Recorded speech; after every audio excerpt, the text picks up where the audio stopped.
Hello everyone, good morning. ಎಲ್ಲರೂ ಹೇಗಿದ್ದೀರಾ? I hope ಎಲ್ಲರೂ ಚೆನ್ನಾಗಿದ್ದೀರಾ ಅಂತ ಹೇಳಿ ಇವತ್ತಿನ ವಿಡಿಯೋನ ಸ್ಟಾರ್ಟ್ ಮಾಡ್ತಾ ಇದ್ದೀನಿ. ಯಾರೆಲ್ಲ ನಮ್ಮ ವಿಡಿಯೋನ ಹೊಸದಾಗಿ ನೋಡ್ತಾ ಇದ್ದೀರಾ ಸಬ್ಸ್ಕ್ರೈಬ್ ಮಾಡಿ, ಸಪೋರ್ಟ್ ಮಾಡಿ ಅಂತ ಹೇಳಿ ಇವತ್ತಿನ ವಿಡಿಯೋನ ಸ್ಟಾರ್ಟ್ ಮಾಡ್ತಿದ್ದೀನಿ. ನಮ್ಮ ವಿಡಿಯೋ ಇಷ್ಟ ಆಯಿತು ಅಂದರೆ ಒಂದು ಲೈಕ್ ಮಾಡಿ, ಕಮೆಂಟ್ ಮಾಡಿ. ನಮ್ಮ ಮನೇಲಿ ಯಾವಾಗಲೂ ಬೆಲ್ಲದ ಟೀನೇ ಮಾಡೋದು, ಆದ್ದರಿಂದ ನಾನು ಬೆಲ್ಲನ ಮತ್ತು ನೀರನ್ನ ಹಾಕಿ ಇಟ್ಟಿದ್ದೀನಿ ಕಾಯೋಕ್ಕೆ. ಈ ಕಡೆ ಟೀ ಪುಡಿನೂ ಹಾಕಿ ಚೆನ್ನಾಗಿ ಕುದಿಯೋಕ್ಕೆ ಇಟ್ಟಿದ್ದೀನಿ. ಅದಷ್ಟು ಚೆನ್ನಾಗಿ ಬೆಲ್ಲ ಎಲ್ಲ ಕರಗಿ ನೀರೆಲ್ಲ ಚೆನ್ನಾಗಿ ಕುದ್ದು ಮತ್ತು ಟೀ ಪುಡಿನೂ ಚೆನ್ನಾಗಿ ಎಲ್ಲ ನೀಟಾಗಿ ಅದು ಕುದ್ದ ಮೇಲೇ ನಾನು ಹಾಲು ಹಾಕೋದು. ಈ ಕಡೆ ಮಕ್ಕಳಿಗೆ ಹಾಲನ್ನು ಕೂಡ ಇಟ್ಟಿದ್ದೀನಿ ಕಾಯೋಕ್ಕೆ. ನಮ್ಮದು ಗ್ಯಾಸು ಸ್ವಲ್ಪ ನಿಧಾನ ಈ ಕಡೆದು, ಸೊ ಅದನ್ನು ರೆಡಿ ಮಾಡಿಸ್ಬೇಕು. ಹೋಗೇ ಎಲ್ಲ ಫ್ರೀ ಇಲ್ಲ ಅಂತ ಹೇಳಿ ನೋಡಿ ಎಷ್ಟು ಚೆನ್ನಾಗಿ ಕಾಯ್ತಾ ಇದೆ. ಆದಷ್ಟು ಯಾರು ಸಕ್ಕರೆನ ಹಾಕ್ಕೊಂಡು ಟೀನ ಮಾಡಬೇಡಿ, ಹೆಲ್ತಿಗೆ ಒಳ್ಳೆಯದಲ್ಲ. ಆದಷ್ಟು ಬೆಲ್ಲನ ಯೂಸ್ ಮಾಡಿ. ಬೆಲ್ಲದಿಂದ ಏನೆಲ್ಲ ಬೆನಿಫಿಟ್ ಇದೆ ಅಂತಲೂ ಹೇಳ್ಕೊಡ್ತೀನಿ. ಮಲಬದ್ಧತೆ ನಿವಾರಣೆ ಮಾಡುತ್ತದೆ ಮತ್ತು ಮೂಳೆಗಳನ್ನು ಬಲಪಡಿಸಲು ಮುಂದಾಗುತ್ತದೆ. ರೋಗ ನಿರೋಧಕ ಶಕ್ತಿಯನ್ನು ಹೆಚ್ಚಿಸುತ್ತದೆ. ಶೀತ ಹಾಗೂ ಜ್ವರದ ಲಕ್ಷಣಗಳಿಗೆ ಪರಿಹಾರ. ರಕ್ತಹೀನತೆಯನ್ನು ತಡೆಯುತ್ತದೆ. ಸೊ ಅದರಿಂದ ನಾವು ಕೂಡ ಯಾವಾಗಲೂ ಮನೇಲಿ ಸಕ್ಕರೆನ ಆದಷ್ಟು ಅವಾಯ್ಡ್ ಮಾಡ್ತೀವಿ. ಸಕ್ಕರೆನ ಯೂಸ್ ಮಾಡಲ್ಲ. ಮಕ್ಕಳು ಕೂಡ ಇರೋದ್ರಿಂದ ನಾವು ಮಕ್ಳಿಗೂ ಕೂಡ ಸಕ್ಕರೆ ಕೊಡಲ್ಲ. ಆದಷ್ಟು ಬೆಲ್ಲನೇ ಯೂಸ್ ಮಾಡ್ತೀವಿ. ಹಾಲು ಕೊಡಬೇಕಾದ್ರೂ ಅಷ್ಟೇ ಮಕ್ಕಳಿಗೆ ಬೆಲ್ಲನ ಯೂಸ್ ಮಾಡಿ ಕೊಡ್ತೀನಿ ನಾನು. ಇನ್ನು ನಾನು ಮತ್ತು ನಮ್ಮ ಹಸ್ಬೆಂಡು, ನಮ್ಮ ಅಪ್ಪ ಅಮ್ಮಂಗೆ ಟೀನ ರೆಡಿ ಮಾಡಿ ಇಟ್ಟಿದ್ದೀನಿ. ಇವಾಗ ಟೀ ಕುಡಿಯೋಣ ಅಂತ ಹೇಳಿ ನಾನು ಬೆಲ್ಲ ಯೂಸ್ ಮಾಡಿ ನಾನು ಟೀ ಮಾಡಿರೋದು. ಎಷ್ಟು ಚೆನ್ನಾಗಿ ಕಾಣಿಸ್ತಾ ಇದೆ ಕಲರ್ಫುಲ್ಲಾಗಿ ಅಲ್ವಾ? ನೀವು ಕೂಡ ಅಷ್ಟೇ ಬೆಲ್ಲನ ಉಪಯೋಗ ಮಾಡಿ ಆದಷ್ಟು ಅಂತ ಹೇಳೋಕ್ಕೆ ಇಷ್ಟಪಡ್ತೀನಿ. ಏನಪ್ಪ ಹಿಂಗೆ ಹೇಳ್ತಾಳೆ ಅಂತ ಅಂದ್ಕೋಬೇಡಿ. ಸಕ್ಕರೆಯಿಂದ ತುಂಬಾ ಶುಗರ್ ಎಲ್ಲ ಬರೋ ಚಾನ್ಸಸ್ ಇರುತ್ತೆ. ಸೊ ಆದಷ್ಟು ಸಕ್ಕರೆನ ಅವಾಯ್ಡ್ ಮಾಡಿ ಬೆಲ್ಲನ ಯೂಸ್ ಮಾಡಿ ಟೀ ಮಾಡಿ ಅಂತ ಹೇಳ್ತೀನಿ. ನಾನು ಟೀನ ರೆಡಿ ಮಾಡಿದೆ, ಅಪ್ಪ ಅಮ್ಮಂಗೆ ಕೊಟ್ಟು ನಾನು ಮತ್ತು ನಮ್ಮ ಹಸ್ಬೆಂಡು ಟೀನ ಕುಡ್ಕೊಂಡು ತಿಂಡಿನೂ ಕೂಡ ಟಿಫನ್ ಎಲ್ಲ ರೆಡಿ ಮಾಡಿ ಅವ್ರಿಗೆಲ್ಲ ರೆಡಿ ಮಾಡಿ ಕಳಿಸ್ದೆ. ಸ್ವಲ್ಪ ಜಮೀನ್ ಹತ್ರ ಹೋಗಬೇಕಿತ್ತು. ಸೊ ಅಪ್ಪಾಜಿ ಗದ್ದೆ ಹತ್ರ ಹೋಗಿದ್ದು ಬರೋಣ ಅಂತ ಕರ್ಕೊಂಡು ಹೋದರು. ನಾನು ಗದ್ದೆ ಹತ್ರ ಹೋಗಿದ್ದೆ. ಭತ್ತ ಎಲ್ಲ ಆಗಿದೆಯಾ ನೋಡೋಣ ಅಂತ ಹೋಗಿ ನೋಡೋಣ ಅಂತ ನೋಡ್ತಿದ್ದೆ. ಇದನ್ನು ನೋಡಬೇಕಾದ್ರೆ ನಾನು ಒಂದಷ್ಟು ರೈತರ ಬಗ್ಗೆ ಮಾಹಿತಿನ ಕೊಡೋಣ ಅಂತ ಅನಿಸ್ತು. ಯಾಕಂದರೆ ನಮ್ಮ ಅಪ್ಪನೂ ರೈತ ಆಗಿರೋದ್ರಿಂದ ನಾನು ಸ್ವಲ್ಪ ಇನ್ಫಾರ್ಮೇಷನ್ ಕೊಡೋಣ ಅಂತ ಅಂದ್ಕೊಂಡೆ. ಕೆಲವು ಜನ ಇರ್ತಾರೆ ಮದುವೆಗಳಲ್ಲೆಲ್ಲ ತುಂಬ ಅನ್ನನೆಲ್ಲ ವೇಸ್ಟ್ ಮಾಡಿರ್ತಾರೆ. ಅದ್ರ ಹಿಂದೆ ಎಷ್ಟು ಶ್ರಮ ಇದೆ ಅನ್ನೋದು ಗೊತ್ತಿರಲ್ಲ. ಸೊ ಅದರಿಂದ ಆದಷ್ಟು ಊಟನ ವೇಸ್ಟ್ ಮಾಡಬೇಡಿ ಅಂತ ಹೇಳ್ತಾ ರೈತರ ಬಗ್ಗೆ ಸ್ವಲ್ಪ ಮಾಹಿತಿನ ಕೊಡೋಣ ಅಂತ ಅಂದ್ಕೋತೀನಿ. ರೈತರು ನಮ್ಮ ಆಹಾರದ ಮೂಲ ಅಲ್ವಾ? ನಮ್ಮ ಊಟ ತಿನ್ನಬೇಕು ಅಂದರೆ ನಮ್ಮ ಹಿಂದೆ ರೈತರೇ ಇರಬೇಕು. ಅವ್ರು ಬೆಳೆದಿರೋ ಆಹಾರನೇ ಅಲ್ವಾ ನಾವು ತಿನ್ನೋದು.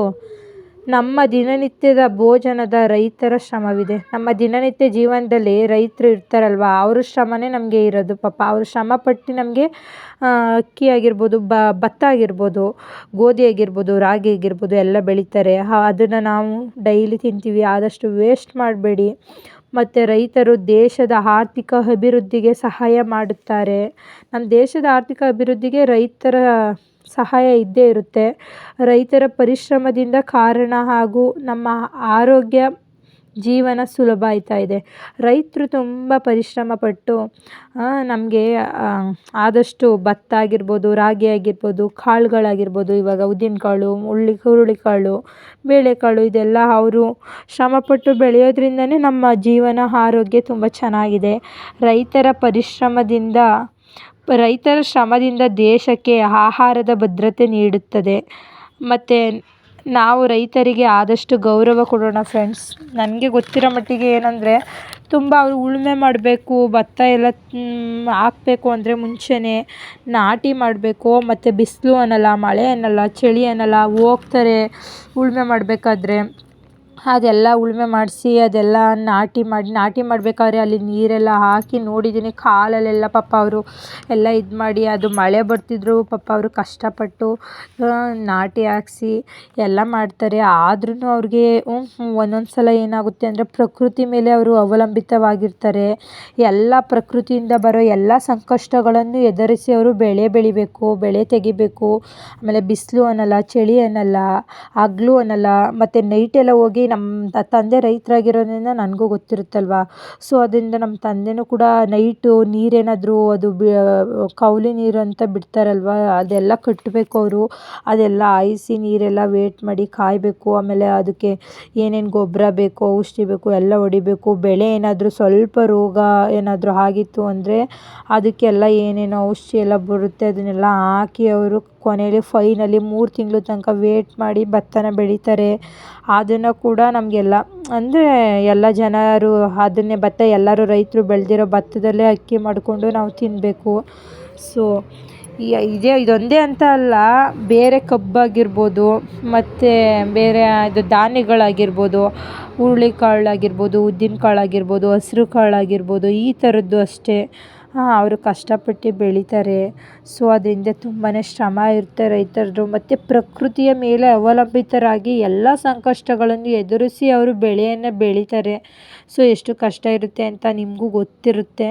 ಸೊ ಆದಷ್ಟು ನಾವು, ಯಾಕಂದರೆ ನಾನು ಮದುವೆ ಮನೆಯಲ್ಲಿ ತುಂಬ ಮದುವೆಗಳಲ್ಲಿ ಹೋಗಿ ನೋಡಿದ್ದೀನಿ.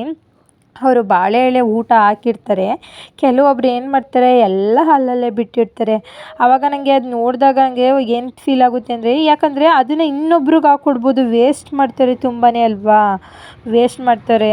ಅದು ನನಗೆ ಏನು ಅನಿಸುತ್ತೆ ಅಂದರೆ, ಪಾಪ ಅವರು ಅಷ್ಟೊಂದು ಕಷ್ಟಪಟ್ಟು ಮದುವೆಗೆ ಅಷ್ಟೊಂದು ಖರ್ಚು ಮಾಡಿ ಎಲ್ಲನೂ ಮಾಡಿ ಮದುವೆ ಮಾಡಿ ಎಲ್ರಿಗೂ ಊಟನ ಹಾಕಿರ್ತಾರೆ. ಇವರೆಲ್ಲ ಅಲ್ಲಲ್ಲೇ ಬಿಟ್ಟು ಎಲ್ಲ ಹಂಗಂಗೆ ಬರ್ತಾರಲ್ಲ. ಕೇಳ್ಬಿಟ್ಟು ಹಾಕ್ಸ್ಕೊಂಡ್ರೆ ಏನು ಅನ್ಸಲ್ಲ. ಮದುವೆ ಒಂದೇ ಫಂಕ್ಷನ್ ಅಂತ ಅಲ್ಲ, ಗೃಹಪ್ರವೇಶ ಇರ್ಬೋದು ಅಥವಾ ಕರ್ನರೆ ಬೀಗರ ಊಟ ಇರ್ಬೋದು, ಅಥವಾ ಕೆಲವೊಂದು ಬೇರೆ ಏನೋ ಫಂಕ್ಷನ್ಗಳು ಎಲ್ಲ ಕಡೆ ನಾನು ಹೋದಾಗೆಲ್ಲ ನಾನು ಅಬ್ಸರ್ವ್ ಮಾಡ್ತಿರ್ತೀನಿ. ಕೆಲವೊಬ್ಬರು ಗೊತ್ತಿರುತ್ತೆ ವೇಸ್ಟ್ ಮಾಡಬಾರ್ದು, ಕೇಳಿ ಹಾಕ್ಸ್ಕೊಂಡು ಊಟ ಮಾಡಬೇಕು, ಬೇಕಾದಷ್ಟು ತಿನ್ನಬೇಕು ಅಂತ. ಇನ್ನು ಕೆಲವೊಬ್ಬರು ಅಲ್ಲಲ್ಲೇ ಬಿಟ್ಟು ವೇಸ್ಟ್ ಮಾಡಿರ್ತಾರೆ. ಮತ್ತು ನಮ್ಮ ಮನೆಯಲ್ಲೂ ಕೂಡ ಅಷ್ಟೇ, ಎಷ್ಟು ಬೇಕು ನಾವು ಅಷ್ಟನ್ನು ಹಾಕ್ಕೊಂಡು ಊಟ ಮಾಡಬೇಕು. ಆದಷ್ಟು ವೇಸ್ಟ್ ಮಾಡಬೇಡಿ. ಅದರಿಂದ ನಮ್ಮ ಊಟದಿಂದ ಅವ್ರಿಗೆ ಎಷ್ಟು ಶ್ರಮ ಇರುತ್ತೆ ರೈತರದು ಅನ್ನೋದು ನಾನು ನೋಡಿದ್ದೀನಿ. ತುಂಬ ಕಷ್ಟನೇ ಇದೆ.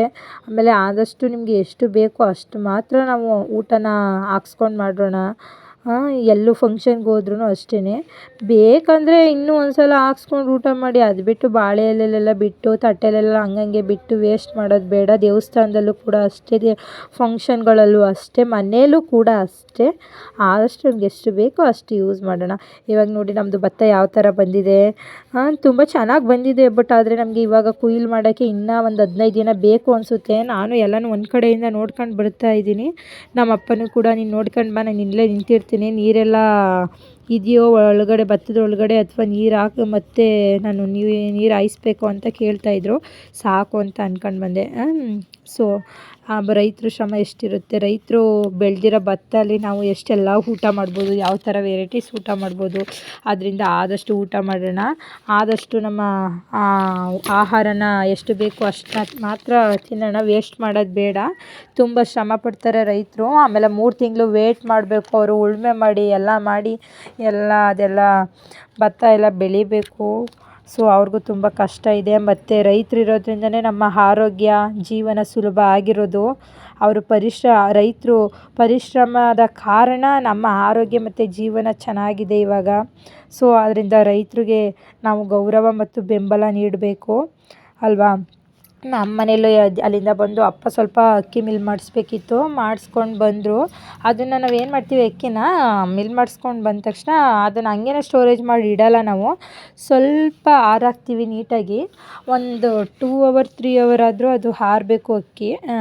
ನೋಡಿ ನಾವು ಮಿಲ್ ಮಾಡಿಸ್ಕೊಂಡು ಬಂದು ಮನೆಯಲ್ಲೇ ನಾವೇ ಬೆಳೆದಿರೋದು. ನಮ್ಮ ಅಪ್ಪ ರೈತ ಆಗಿರೋದ್ರಿಂದ ನಮ್ಮ ಅಪ್ಪ ಭತ್ತನ ಬೆಳೀತಾರೆ ವರ್ಷ ಕೂಡ ಅಷ್ಟೇ. ನಾವು ಅದೇ ಭತ್ತನ ಮನೆಗೆ ಇಟ್ಕೊಂಡು ಎಷ್ಟು ಬೇಕೋ ಅಷ್ಟನ್ನು, ಇನ್ನು ಮಿಕ್ಕಿದ್ದನ್ನ ನಾವು ಸೇಲ್ ಮಾಡಿಬಿಡ್ತೀವಿ.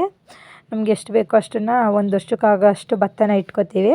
ನಮಗೆ ಯಾವಾಗ ಬೇಕೋ ಆವಾಗ ಫ್ರೆಶ್ಶಾಗಿ ನಾವು ಮಿಲ್ ಮಾಡಿಸ್ಕೊಂಡು ಭತ್ತನ ಈ ಥರ ಇಟ್ಕೊಂಡು ಸ್ವಲ್ಪ ಆರಾಕ್ತೀವಿ. ಒಂದು 3-4 ಅವರ್ ಆದರೂ 2-3 ಅವರ್ ಅಥವಾ 3-4 ಅವರ್ ಈ ಥರ ಹಾರಾಕ್ಬಿಟ್ಟು ನೀಟಾಗಿ ಮತ್ತೆ ತುಂಬಿ ಚೀಲಕ್ಕೆ ಸ್ಟೋರ್ ಮಾಡಿ ಇಡ್ತೀವಿ. ಅದು ಖಾಲಿ ಆಗೋ ತನಕ ಯೂಸ್ ಮಾಡ್ತೀವಿ. ತುಂಬಾ ಚೆನ್ನಾಗಿ ಮಾಡಿದ್ದಾರೆ ಅವರು.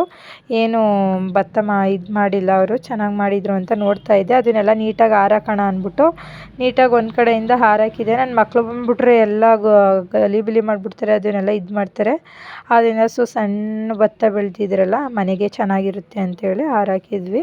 ಸೊ ಅದನ್ನೆಲ್ಲ ಸ್ಟೋರೇಜ್ ಮಾಡಿ ಇಡ್ತಾ ಇದ್ದೆ. ನಾನು ಹೇಳೋದು ಒಂದೇ, ಏನು ಹೇಳ್ತೀನಿ ಅಂತ ಅಂದರೆ ಆದಷ್ಟು ಊಟನ ವೇಸ್ಟ್ ಮಾಡಬೇಡಿ. ನಿಮಗೆ ಎಷ್ಟು ಬೇಕೋ ಅಷ್ಟನ್ನು ಯೂಸ್ ಮಾಡಿ ಊಟನ. ಯಾಕಂದರೆ ನಾನು ಹೇಳ್ತಾ ಇದ್ದೀನಲ್ವ, ಎಷ್ಟು ತುಂಬ ಕಷ್ಟಪಡ್ತಾರೆ. ಮಳೆ ಅನ್ನಲ್ಲ, ಬಿಸಿಲು ಅನ್ನಲ್ಲ, ಚಳಿ ಅನ್ನಲ್ಲ, ಹಗಲು ಅನ್ನಲ್ಲ, ഇരുಳು ಅನ್ನಲ್ಲ. ಸೊ ನಮ್ಮ ತಿನ್ನೋ ಊಟದಿಂದ ರೈತರು ಎಷ್ಟು ಶ್ರಮ ಪಡ್ತಾರೆ ಅನ್ನೋದು ನಮಗೆ ಗೊತ್ತು. ಆಮೇಲೆ ಅದು ಸ್ವಲ್ಪ ಇದಾದಷ್ಟು ಊಟನ ನಾವು ಬೇಕಾದಷ್ಟು ಹಾಕ್ಕೊಂಡು ಊಟನ ವೇಸ್ಟ್ ಮಾಡದೆ ಆದಷ್ಟು ಇದು ಮಾಡೋಣ ಅಂತ ಹೇಳ್ತಾ ನಾನು ಇವತ್ತಿನ ವ್ಲಾಗ್ನ ಎಂಡ್ ಮಾಡ್ತಾ ಇದ್ದೀನಿ ಫ್ರೆಂಡ್ಸ್. ಆದಷ್ಟು ಊಟ ಎಷ್ಟು ಬೇಕೋ ಅಷ್ಟನ್ನು ಹಾಕ್ಕೊಳ್ಳಿ, ಊಟನ ವೇಸ್ಟ್ ಮಾಡಬೇಡಿ, ಅನ್ನನ ವೇಸ್ಟ್ ಮಾಡಬೇಡಿ ಅಂತ ಇವತ್ತಿನ ವ್ಲಾಗ್ನ ಎಂಡ್ ಮಾಡ್ತಾ ಇದ್ದೀನಿ. ನಮ್ಮ ಚಾನಲ್ ಇಷ್ಟ ಆಯಿತು ಅಂದರೆ ಸಬ್ಸ್ಕ್ರೈಬ್ ಮಾಡಿ, ಲೈಕ್ ಮಾಡಿ, ಶೇರ್ ಮಾಡಿ. ಮತ್ತೆ ನೆಕ್ಸ್ಟ್ ವ್ಲಾಗಲ್ಲಿ ಸಿಗ್ತೀನಿ ಫ್ರೆಂಡ್ಸ್. ಒಳ್ಳೆ ಕಂಟೆಂಟ್ನ ತೊಗೊಂಡು ಬರ್ತೀನಿ ಮತ್ತು ನೆಕ್ಸ್ಟ್ ವ್ಲಾಗಲ್ಲಿ ಕೂಡ. ಆದಷ್ಟು ಇವಾಗ ಹೇಳಿದ್ದೀನಲ್ವ, ನನಗೆ ಗೊತ್ತಿರೋ ಮಾಹಿತಿನ ಕೊಟ್ಟಿದ್ದೀನಿ. ನಮ್ಮ ಚಾನಲ್ ಇಷ್ಟ ಆಯಿತು ಅಂದರೆ ಸಬ್ಸ್ಕ್ರೈಬ್ ಮಾಡಿ, ನಮ್ಮ ವಿಡಿಯೋ ಇಷ್ಟ ಆಯಿತು ಅಂದರೆ ಒಂದು ಲೈಕ್ ಮಾಡಿ, ಕಮೆಂಟ್ ಮಾಡಿ. ನೆಕ್ಸ್ಟ್ ವ್ಲಾಗಲ್ಲಿ ಸಿಗ್ತೀನಿ. ಬಾಯ್.